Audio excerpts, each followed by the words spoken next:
IT engineers designs a reusable silicon rubber face mask. Researchers at MIT and Brigham and Women's Hospital have designed a silicon rubber face mask that they believe could stop viral particles as efficiently as N95 masks. MIT and Brigham.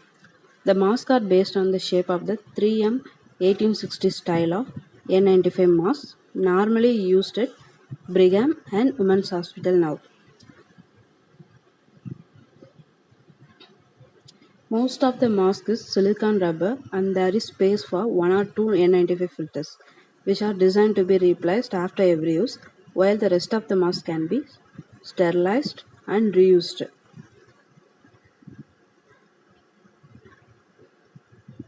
This image shows the mask on a mannequin head. The prototype mask, which includes an N95 filter, can be easily sterilized and worn many times.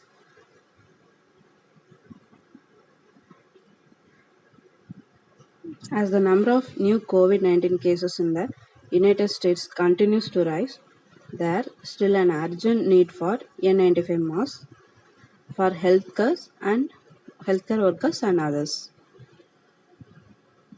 The new mask is made of durable silicon rubber and can be manufactured using injection molding, which is widely used in factories around the world.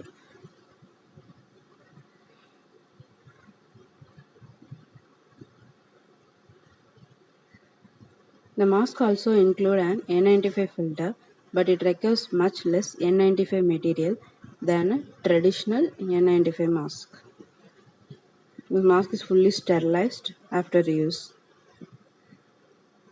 The team is now working on a second version of the mask based on feedback from healthcare workers and is working to establish a company to support scaled up production and seek approval from the FDA and the National Institute for Occupational Safety and Health NIOSH. The N95 mask that healthcare workers wear to protect against exposure to SARS-CoV-2 and other viruses are made from polypropylene fibers that are specially designed to filter out tiny viral particles.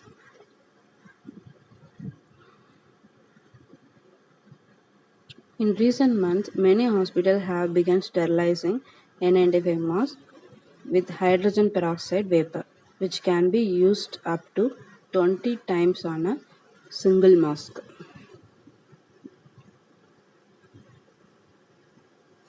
Most of the mask is made of silicon rubber and there is also space for one or two N95 filters.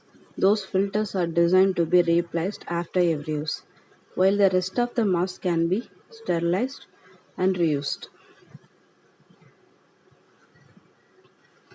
The researchers tested several different sterilization methods on the silicon mask, including running them through an autoclave, that is steam sterilizer, putting them in an oven and soaking them in bleach and in isopropyl alcohol.